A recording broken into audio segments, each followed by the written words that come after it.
안녕하십니까?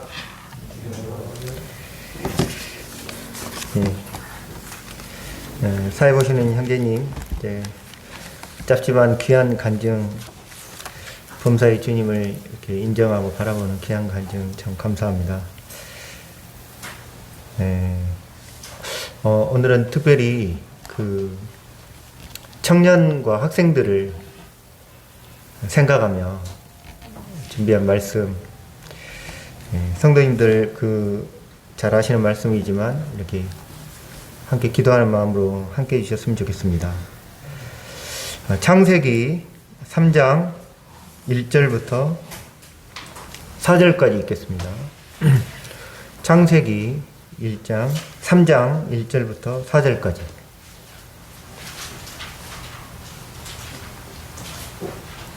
제가 읽겠습니다. 그런데 뱀은 여호와 하나님이 지으신 들짐승 중에 가장 간교하니라. 뱀이 여자에게 물어 이르되 하나님이 참으로 너희에게 동산 모든 나무 열매를 먹지 말라 하시더냐. 여자가 뱀에게 말하되 동산 나무의 열매를 우리가 먹을 수 있으나 동산 중앙에 있는 나무 열매는 하나님의 말씀에 너희는 먹지도 말고 만지지도 말라. 너희가 죽을까 하노라 하셨느니라. 뱀이 여자에게 이르되 너희가 결코 죽지 아니하리라. 너무나 잘 아시는 말씀입니다. 우리 주일학교 학생들도 이 스토리 굉장히 잘 알고 있죠. 뱀이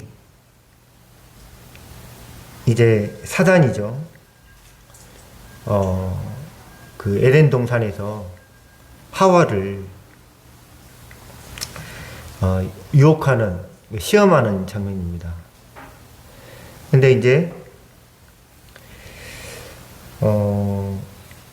결론적으로 보면 하와가 이 시험을 이기지 못하고 이 뱀의 관계에 넘어져서 실패하는 이제 이런 모습을 볼 수가 있는데요.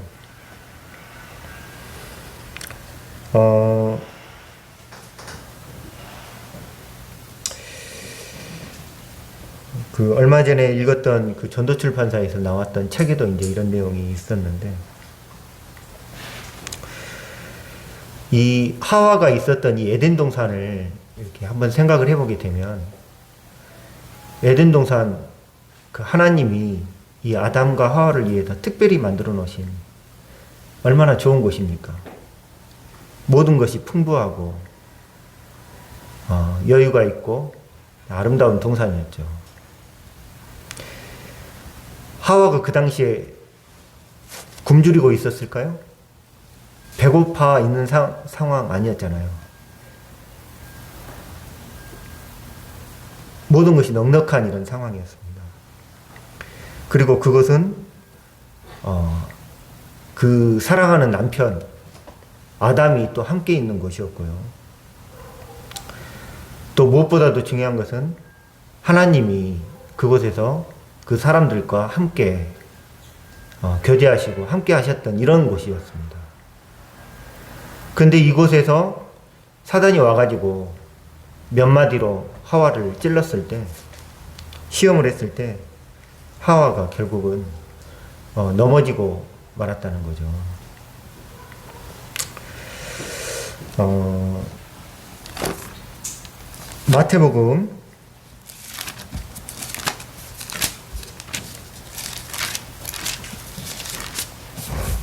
마태복음 4장 1절부터 4절.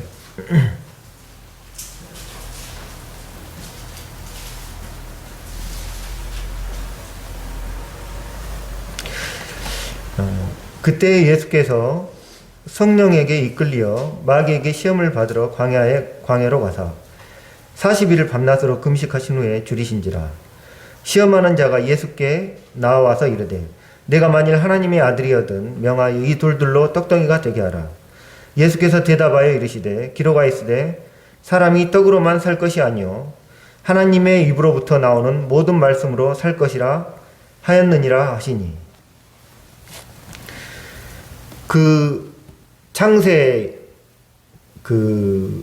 창세기에 하와를 유혹했던, 시험했던 그 사단이 이제 신약에 와서 예수님에게도 똑같이 다가와서 똑같은 시험을 하고 있습니다.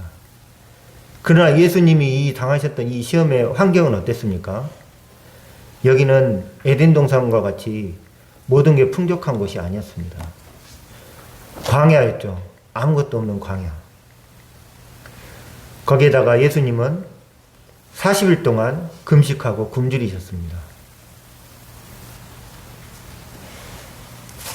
또 누군가 옆에서 함께하고 도와주는 자가 없는 상황이었죠. 예수님 혼자였습니다.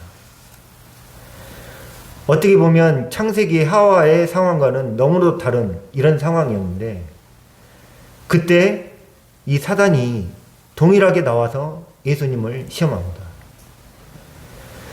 예수님을 시험하는 작전도 전략도 유사합니다.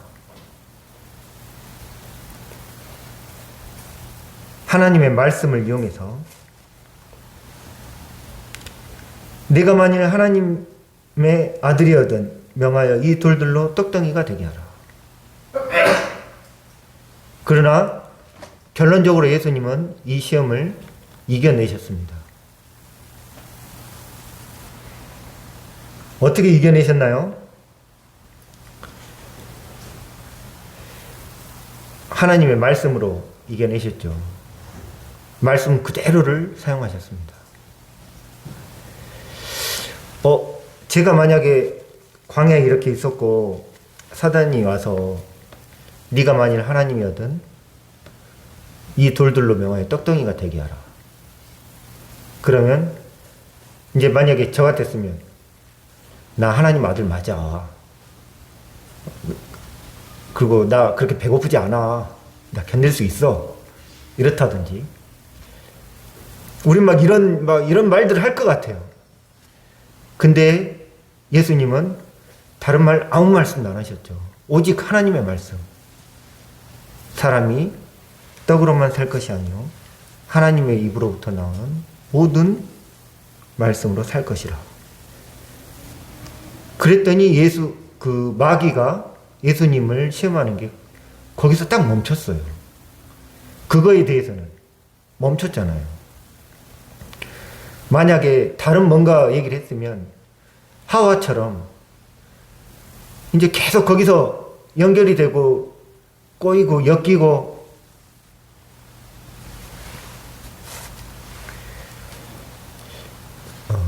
우리 인간의 논리로는 어쩌면 이 사단을 이길 수 없는 존재일지도 모르겠다는 이런 생각이 듭니다. 결론적으로 예수님은 승리를 하셨는데 그러면 이 둘의 차이는 무엇이었습니까?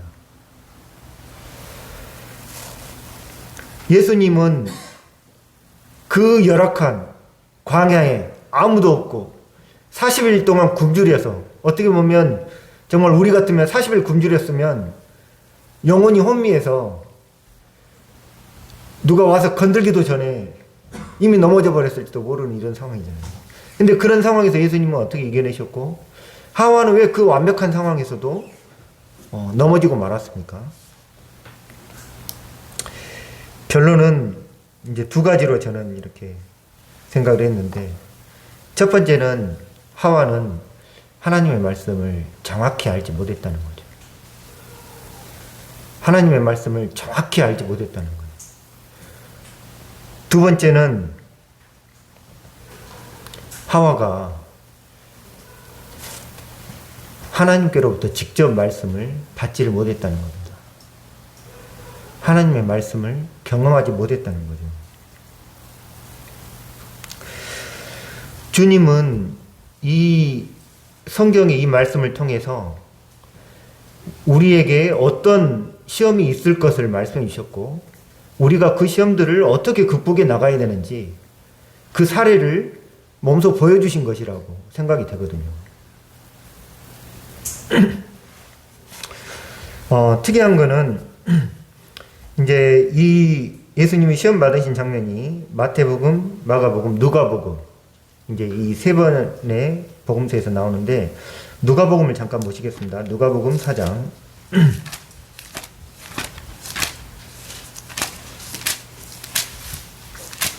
누가복음 4장 1절.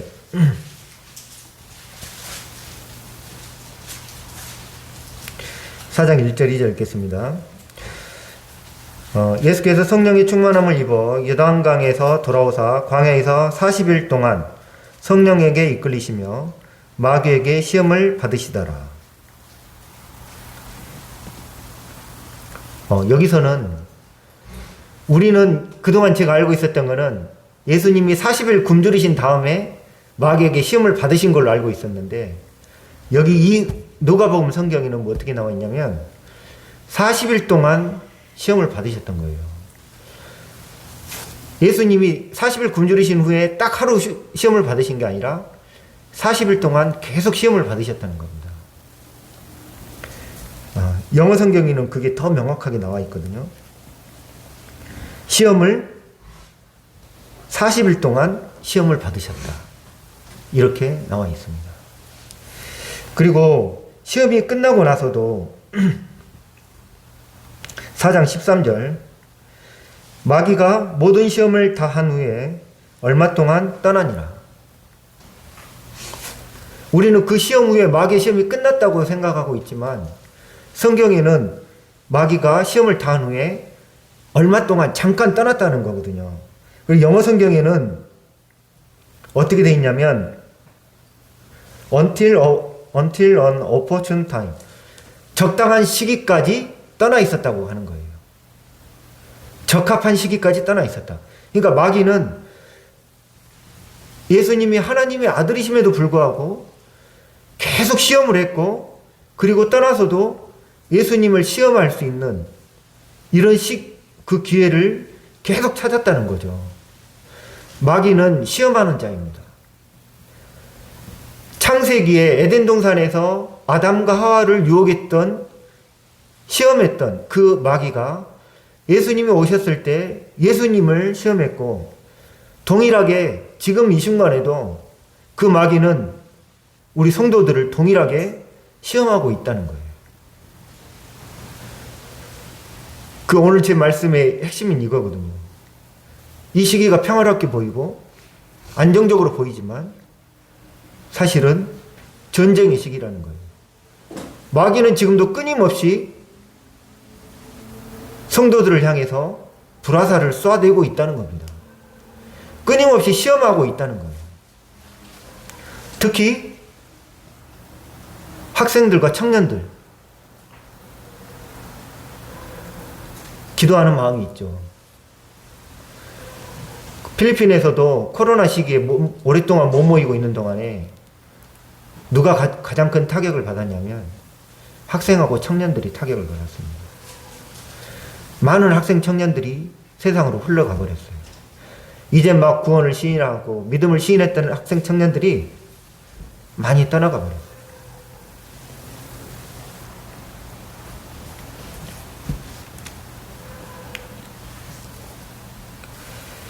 마귀는 우리가 그것을 알아야 되는데, 전쟁의 시기고 마귀는 여전히 성도들을 향해서 유혹을 하고 있다는 겁니다. 전쟁인데 전쟁인 줄 모르고 전쟁터에서 그냥 옷 다 벗어 제끼고 자고 있고 어떻게 되겠습니까?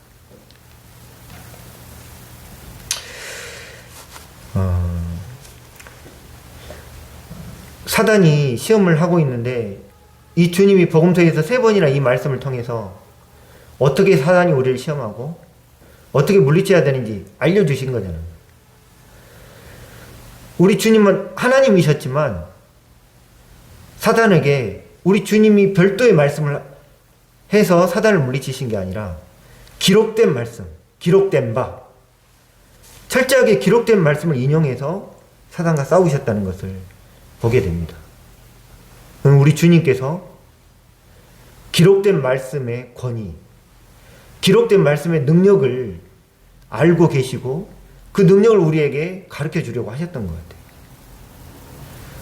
어떤 우리가 문제에 봉착했을 때 우리의 생각과 논리로 사단과 싸워서 이길 수 없다는 겁니다.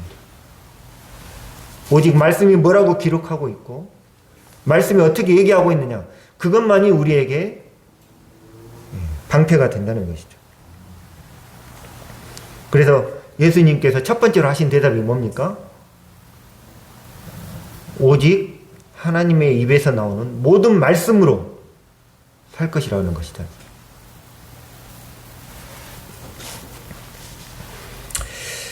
그래서 이 하와에 넘어졌던 이 경험, 첫 번째, 말씀을 정확히 알지 못했다는 거. 그래서 말씀을 정확히 알아야 된다고 생각합니다.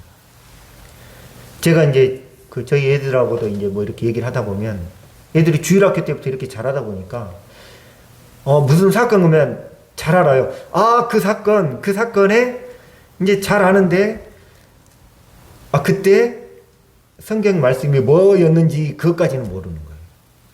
그것까지 정확히 기억을 못해요. 두리뭉실하게는 알고 있는데 그 말씀에 대해서 정확하게 그 말씀을 가지고 그 말씀의 핵심이 뭔지, 하나님 뭐라고 말씀하셨는지에 대해서는 이제 주일학교 때부터 이제 배웠기 때문에. 그때 어떤 형제님이 그런 말씀을 해주셨는데, 우리 그리스도인들에게 정말 무서운 벌레가 하나 있다. 그리스도인들에게 정말 치명적인 벌레, 정말 그 독이 끔찍한 벌레가 하나 있는데, 저도 나중에 생각해 볼수록 그 말씀이 맞더라고요. 그 벌레 이름이 뭔지 아시죠?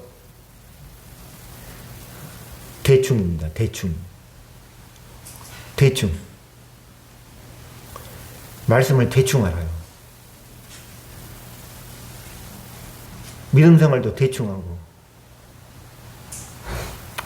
그냥 집회 때 그냥 대충 모임에 한번 나갔다 오고, 제 자신의 모습부터 그렇습니다. 나중에 알고 보니까 이게 정말 무서운 벌레예요. 우리가 그런 게 있다면 정말 주님 앞에 회복시켜 주시도록 간절히 기도해야 될 것 같아요. 그게 근데 저희 전반에 지금 뿌리 내리고 있는 것 같아요. 그 대충이 우리 그리스도인들을 다 갉아먹고 있는 것 같아요. 말씀도 대충 알고. 그 말씀을 다시 한번 같이 봐야 될 것 같습니다. 에베소서 6장 16절.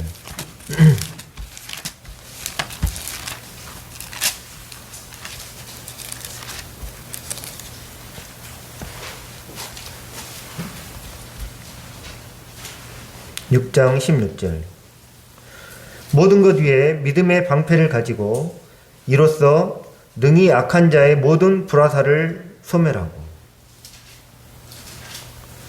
성경에서 믿음의 방패를 가지고 악한 자의 불화살을 막으라고 하고 있습니다. 불화살을 쏴댄다는 거예요. 전쟁에서 적들이 불화살을 쏴대고 있는데 나는 무방비예요. 그거 어떻게 되겠습니까? 서 있을 수 있겠습니까? 당해내겠습니까? 방패가 있어야죠. 확실한 말씀을 가지고 그 말씀을 의지하는 믿음의 방패가 있지 않으면 그 사단이 쏘아대는 불화살을 어떻게 피합니까? 누가 화살을 피합니까? 방패가 있어야 된다는 거예요. 믿음의 방패. 분명한 말씀을 가지고 그 말씀을 붙잡고 방패로 써야 된다는 거죠. 근데 말씀을 대충 알아요. 말씀을 알고 있지만 그 말씀을 정말 깨닫고 의지하지 못해요.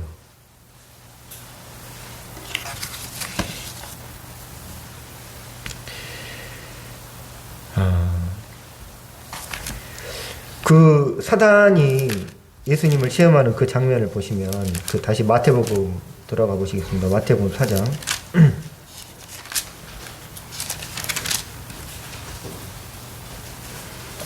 4장 6절. 이르되 내가 만일 하나님의 아들이거든 뛰어내리라 기록하 있으되 그가 너를 위하여 그의 사자들을 명하시리니 그들의 손으로 너를 받들어 발이 돌에 부딪히지 않게 하리로다 하였느니라. 이게 누가 한 말이냐면 이제 사탄이 한 말이잖아요. 사탄이 성경 말씀을 인용해서 한 말이잖아요. 근데 이 말씀이 어디에 나와 있는 말씀인지 아십니까? 어디에 나와 있는 말씀입니까? 이게 예, 제가 그때 하도 창피해가지고 시편에 나와 있는 말씀이죠. 사단은 알고 있는 이 말씀을 제가 지금 벌써 모임 생활을 몇 년째인데 이 말씀이 성경에 있었던가? 잘 몰랐어요.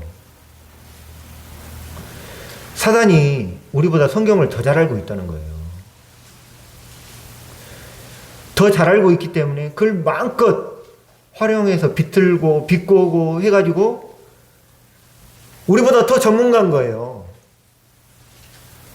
그렇게 가지고 하면 당연해지지 못한다는 거죠. 말씀을 정확히 알고 있고 알고 있어야 되는데 정말 저부터 너무 창피합니다.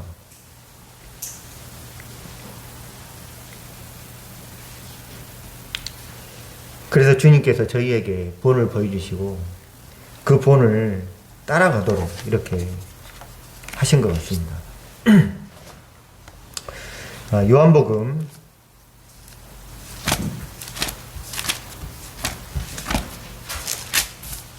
8장 32절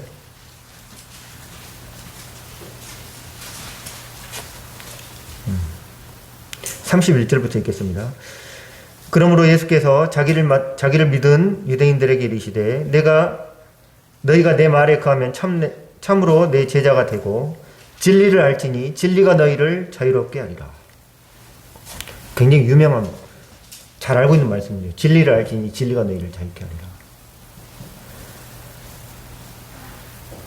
무엇이 우리를 자유롭게 합니까? 무엇이 우리를 정말로 그 자유함을 얻게 하고 주님 안에 있는 자유를 누리게 하고 그렇습니까? 어떤 특별한 경험입니까? 특별한 느낌입니까? 그게 아니라 진리라고 말씀하고 계세요. 정말 확실한 진리, 분명한 진리, 무엇이 팩트냐, 무엇이 진리냐, 우리가 이걸 깨닫게 될 때 그때 그 진리로부터 자유함을 얻는다는 거예요. 다른 무슨 정의나 그런 것도 좋죠. 또 무슨 경험이나 이런 것도 좋지만 그러나 우리를 정말로 자유롭게 해주는 것은 다른 무엇보다도 이 우리 주님이 주신 명확한 진리, 성경에 나와 있는 놀라운 진리, 우리가 영원한 속죄를 받았고 주님과 함께 이미 죽었고 주님과 함께 이미 살아났고 주님과 함께 하늘 보좌에 이미 앉혀 있다는 이런 놀라운 진리들, 이것 말고도 주님이 우리에게 주신 놀라운 진리들, 팩트들, 그것들이 정말로 저희를 참으로 자유롭게 한다는 거죠.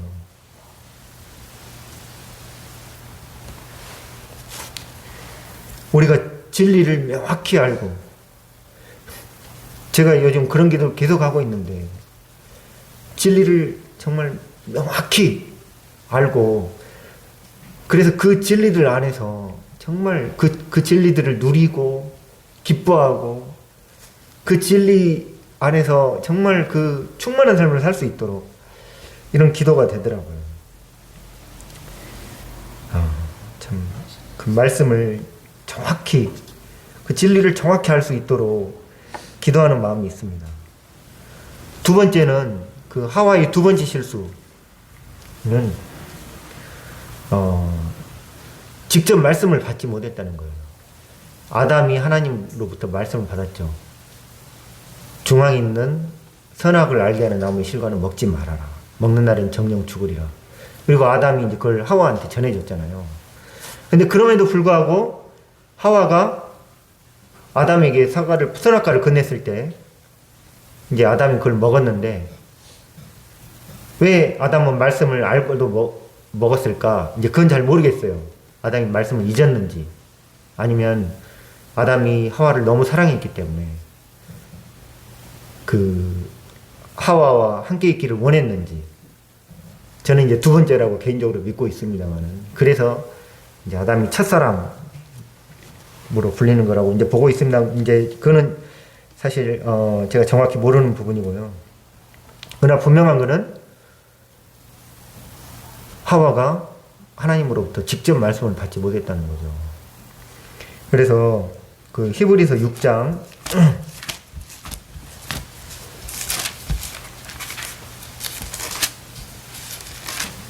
6장 13절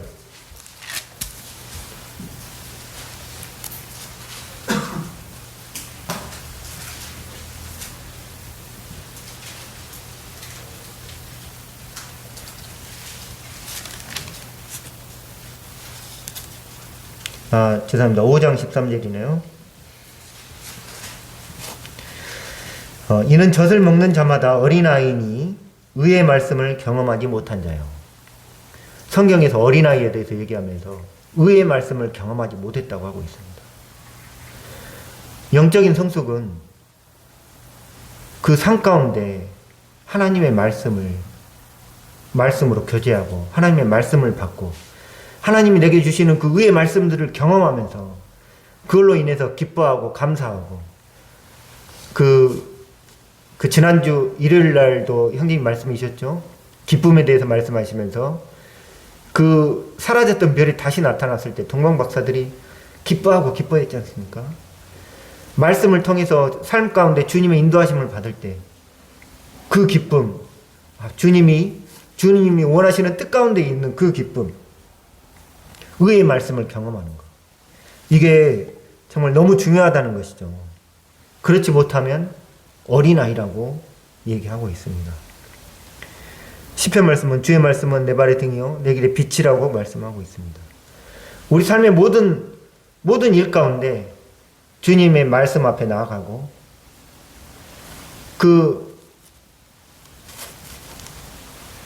제가 자꾸 그 필리핀 얘기를 해서 죄송한데 거기 갔더니 그 성도님들 또 거기 먼저 계시는 선교사님이 사소한 일 하나까지도 말씀으로 인도하심을 받으려고 그러더라고요. 정말 사소한 일 하나까지도.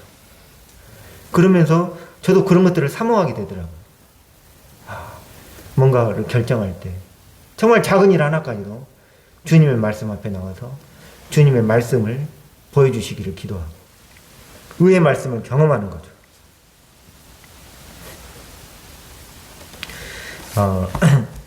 열왕기상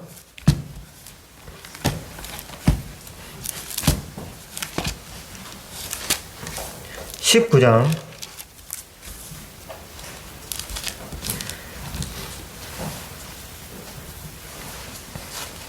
11절 12절 정웅 형제님 좀 읽어주시겠습니까? 여호와께서 이르시되 너는 나가서 여호와 앞에서 산에 서라 하시더라 하시더니 여호와께서 지나가시는데 여호와 앞에 크고 강한 바람이 산을 가르고 바위를 부수나 바람 가운데 여호와께서 계시지 아니하며 바람 후에 지진이 있으나 지진 가운데에도 여호와께서 계시지 아니하며 또 지진 후에 불이 있으나 불 가운데에도 여호와께서 계시지 아니하더니 불 후에 세미한 소리가 있는지라. 예. 제가 교제하고 싶은 거는 그 12절 마지막에 그 세미한 소리, 세미한 음성. 엘리야가 그 이세벨에게 쫓겨가지고 이제 죽으려고 하다가 이제 하나님의 산에 가가지고 하나님 앞에서 이제 자기 사정을 이제 아뢰잖아요. 나만 남았습니다. 근데 하나님께서 엘리야에게 자기를 나타내실 때 첫 번째 그 여호와 앞에 크고 강한 바람이 산을 가르는 정말 크고 강한 바람이 불었고 그 다음에 바람 가운데 바람 후에 지진이 있었고 지진 후에 불이 있었고 그러나 그 가운데 주님이 계시지 않으셨습니다. 정작 주님은 그것들이 지나가고 난 다음에 정말 세미한 음성 가운데 하나님께서 여호와의 세미한 음성이 있었다고 말씀하고 있습니다. 어떻게 보면 이 시대는 뭔가 대단한, 뭔가 자극적인, 뭔가 뜨거운 막 이런 경험을 막 요구하고 뭔가 화끈한 이런 것들을 생각하는지 모르겠는데 이 엘리야 시대 때나 지금이나 하나님은 여전히 세미한 음성 가운데 계시다는 것. 세미한 음성. 고요한 중에 들리는 세미한 음성. 제가 예전에 파주 운정 살 때 가장 좋았던 게 하나가 뭐냐면 예배당이 가깝잖아요. 그러니까 직장에서 이제 무슨 일이 있고 그러면 마음이 상하고 그러면 이제 예배당에 와가지고 아무도 없으니까 여기 좀 앉아 있다가 하고 또 휴일에도 어디 뭐 특별히 어디 갈 데도 없고 그러면 여기 와가지고 앉아 있으면 아무도 없으니까 그 하나님 임재 앞에서 조용히 앉아 있고 시간을 보내고 그 주님의 음성을 듣기를 원하는 마음으로 또 찬송도 하고 예배당이 그래서 너무 좋았는데 지금은 이제 제가 집이 멀리 살다 보니까 참 그게 그러나 여전히 저희에게 좋은 예배당이 있고 성도님들이 그렇게 활용하실 수 있다면 제가 요즘 그 세대를 보니까 특히 젊은이들이 계속 귀에 이어폰을 끼고 있잖아요. 요즘은 이게 선도 없어요. 무선 이어폰을 끼고 있잖아요. 근데 특히 여자분들 같은 경우 머리가 기니까 이게 끼었는지 안 끼었는지도 모르겠어요. 같이 엘리베이터를 탔는데 갑자기 뭐라고 막 말을 하고 웃고 그러니까 제가 깜짝 놀랐어요. 아니 이분이 정신이 혹시 혼자서 근데 나중에 봐보니까 이게 이어폰이 있는 거예요. 통화를 하는 거죠. 하루 종일 그걸 꽂고 다니더라고요. 근데 저렇게 귀를 막고 저걸로 하고 있는데 그 하나님의 세미한 음성이 들릴까? 그때도 말씀드렸지만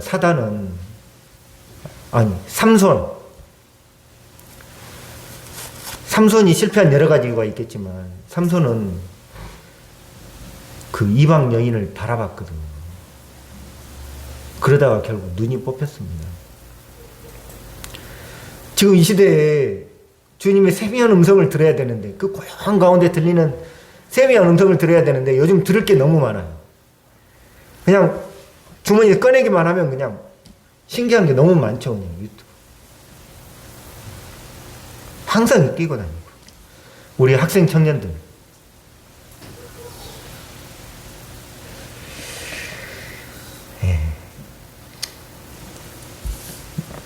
참 저희가 기도해야 되겠다 이런 생각이 들고요. 어떻게 해야 이 하나님의 세미한 음성을 듣겠습니까? 말씀을 봐야죠. 말씀 앞에 나와야 음성을 듣는 거 아니겠습니까? 말씀을 안 보고 음악을 듣고 있는데 그 세미한 음성이 들리겠습니까?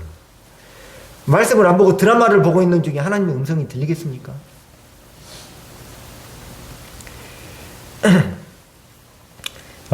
또 호세아서 6장 3절.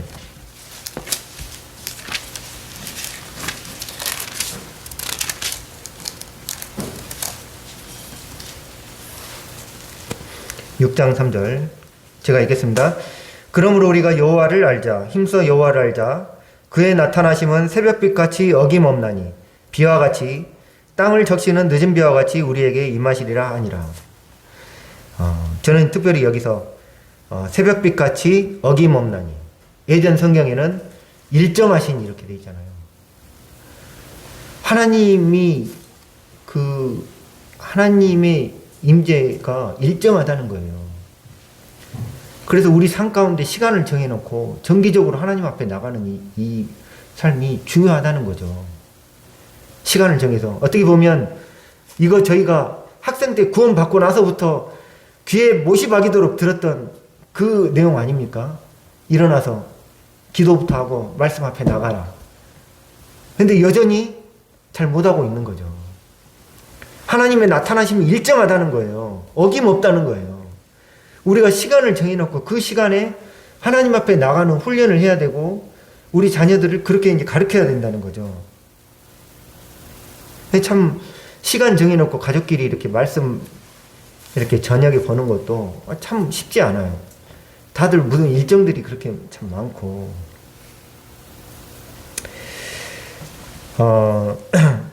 제가 이제 그 필리핀에 가서 이제 청년부를 처음 이렇게 하는데 청년들하고 교제를 해보니까 청년들이 선한 것들을 사모하는 마음이 있어요. 사모하는 마음은 있는데 솔직히 그러는 거예요. 말씀을 어떻게 봐야 될지 모르겠다. 그래서 예전에 우리가 이제 어렸을 때 했던 거 이렇게 하는 거예요. 그냥 성경을 이렇게 딱 놓고 쫙 펴서 그날의 말씀 뭐 이렇게 하는 거 있잖아요. 어디서부터 뭘 봐야 될지 모르겠다. 항상 창세기부터 시작했다 끝난다. 막 이제 이런 거였거든요. 그래서 그 저희 일상교회에서 지금 하고 있는 거 있잖아요. 성경 일독. 그 어떤 이제 그 한 청년 형제가 그때 남원에서 올라와 가지고 저희한테 이제 전해줬던 거예요. 전파해줬던 거잖아요. 남원에서 이렇게 하고 있다. 그래가지고 그 형제가 날마다 아침마다 말씀의 진도를 올리면 그 말씀을 읽고 거기에다가 읽었습니다. 이제 이렇게 달고. 그래서 그 달에 한 번도 안 빠지고 한 청년한테는 뭐 이렇게 상도 좀 주고. 근데 그게 그 상 조금 준 게 중요한 게 아니라 저 개인적으로 얼마나 많은 영적인 유익을 얻었는지 모르겠어요. 저부터도 약간 그게 있었거든요. 말씀을 여기 봤다 저기 봤다 이렇게 펼쳐갖고 오늘의 말씀. 그게 아니라 진도를 놓고 하다 보니까 안 빼고 보려고 하고 이제 그 말씀 진도대로 해갖고 읽으면서 같이 읽으니까 제 개인적으로 얼마나 큰 영적인 유익을 얻었는지 모르겠어요. 그래서 그 청년 형제님이 전파했던 그 방법을 제가 필리핀에도 그대로 전파한 거예요. 그래서 그 이제 충성스러운 한 청년한테 시켜가지고 매일 말씀을 이제 단톡방, 거기는 밴드가 없으니까 카톡방 이렇게 단톡방에다 올리면 청년들이 이제 읽고 나서 이제 저희는 그냥 읽었습니다 이것만 했는데 거기는 읽은 말씀을 또 다 한 구절씩 깨닫는 말씀을 해가지고 막 이렇게 막 또 적어갖고 이렇게 하더라고요. 그래서 또 청년들이 그렇게 하면서 청년들이 영적인 유익을 얻고 있고. 그래서 정기적으로 말씀을 보게 하는 거, 말씀 앞에 나가게 하는 거. 그러면서 그 하나님의 세미한 음성을 듣게 하는 거. 어떻게 보면 요즘 청년들의 문제는 말씀을 보지 않는데 있는 게 아닌가. 하나님의 음성을 듣지 못하고 의의 말씀을 경험하지 못하고 있는 게 아닌가. 이런 생각이 듭니다.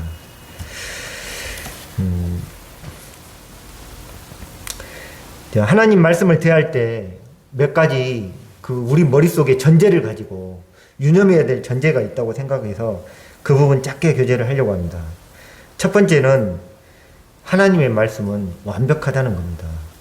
시편 18편 30절.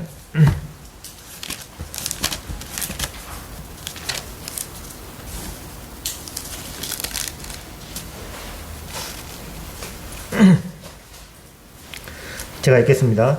하나님의 도는 완전하고 여호와의 모든 말씀은 순수하니 그는 자기에게 피하는 모든 자의 방패시로다. 하나님의 모든 도는 완전하다고 하셨고 하나님의 말씀은 순수하다고 되어 있는데 영어로는 flawless. 그 정제하고 정제해가지고 정말 더 이상 빼거나 넣을 것이 없는 정말 금으로 얘기하면 99.99999 우리나라에 서용된 게 9가 5번 나오도록 돼 있는 건데 99.9999 순결하다는 거예요. 더 뺄 것도 없고 넣을 것도 없다는 거죠. 바로 옆에 그 시편 12편 6절. 여호와의 말씀은 순결하며 흙도가니에 7번 단련한 은 같도다. 어떨 때는 말씀을 읽을 때 우리가 이해 안 되는 부분도 있고, 이거 이렇게만 해야 될까? 막 이런 생각도 들고. 그러나 우리가 하나님 말씀 앞에 무릎을 꿇어야 됩니다. 하나님의 말씀은 더 이상 빼거나 넣을 게 없는 완벽한 거라는 거죠. 예. 그 나아만이 그랬잖아요. 아니, 내 생각에는 나와가지고 그 하나님의 이름을 부르면서 내 이 피부 위에 손을 이렇게 흔들어 가면서 뭐 주문을 외우고, 그러나 하나님의 말씀은 나만의 생각과 타협하지 않습니다. 여전히 하나님의 말씀은 동일하게 요단강에 가서 7번 씻으라는 말씀이 있을 뿐입니다. 하나님의 말씀은 순결하고, 예전 성경에는 정리하다고 되어 있는데 참 그 표현이 좋은 것 같습니다. 정리하다.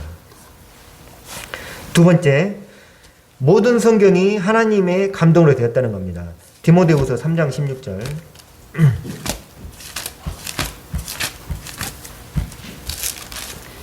디모데후서 3장 16절.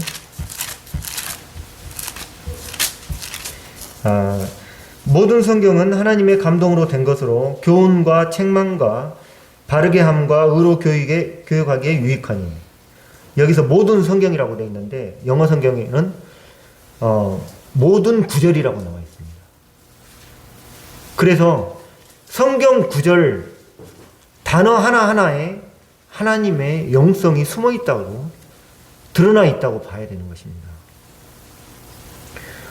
우리가 구원받을 때도 그랬어요. 저 구원받을 때도 그렇고, 어떤 분들은 성경 어떤 전체의 어떤 말씀의 맥락을 가지고 이렇게 구원받은 분도 있지만, 어떤 분들은 한 문장, 저 같은 경우는 한 단어, 선물, 이 단어로 제가 구원받았거든요.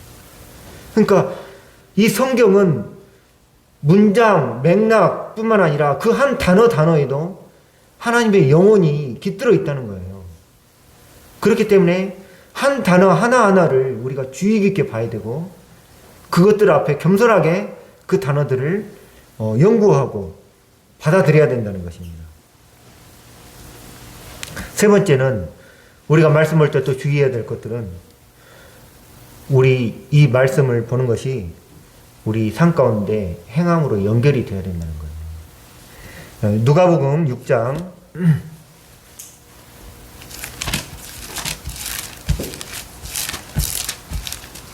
누가복음 6장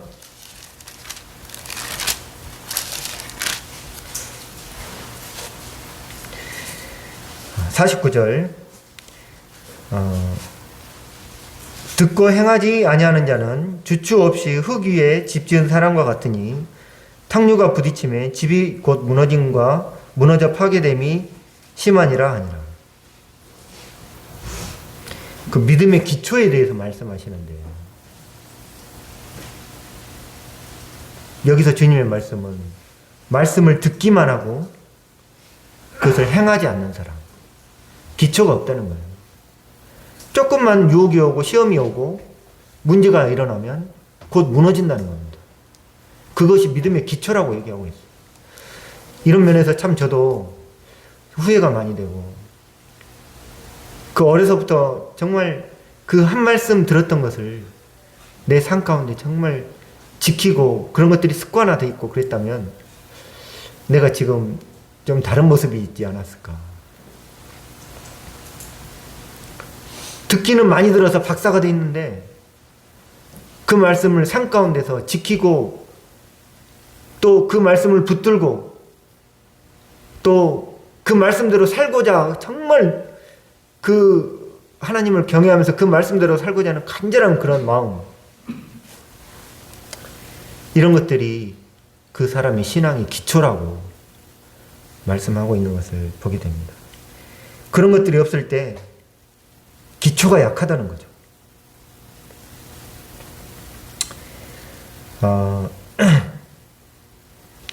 이사야서 66편 2장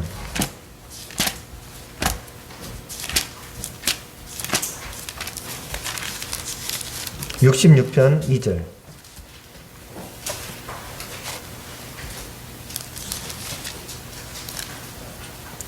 나 여호와가 말하노라. 내 손이 이 모든 것을 지었으므로 그들이 생겼느니라. 무릇 마음이 가난하고 심령에 통회하며 내 말을 듣고 떠는 자, 그 사람은 내가 돌보려니와. 마음이 가난하고 심령에 통회하며 내 말을 듣고 떠는 자, 하나님의 말씀으로 인해서 떠는 자,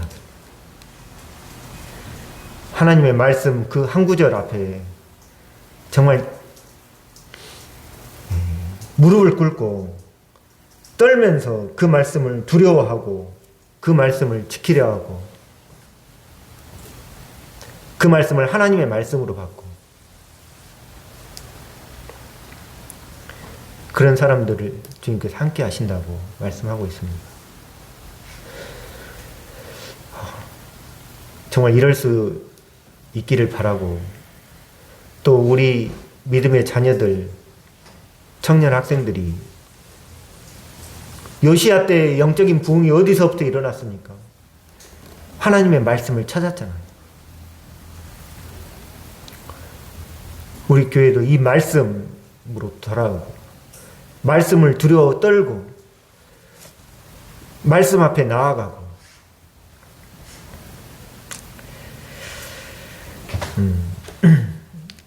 성경은 사단 마귀가 우는 사자처럼 삼킨자를 찾고 있다고 말하고 있습니다. 동물의 왕국 보시면 사자가 어떤 짐승을 잡아먹습니까? 웅크리고 있다가 물 위에서 떨어지는 짐승이 있으면 바로 가서 잡아먹잖아요. 사단이 우는 사자처럼 두루다니며 삼킬 자를 찾는다고 성경이 말하고 있지 않습니까? 안타까운 건 지금이 코로나 시대다 보니까 전에는 물 위에서 조금 못 나오고 이러면 바로 태가 났는데 지금은 이 코로나 때문에 못 나오는지 그냥 이게 너무 당연시 돼버렸고, 특히 학생 청년들 얼굴 본 지 오래됐는데 우리가 이런 학생 청년들을 위해서 기도해야 되고,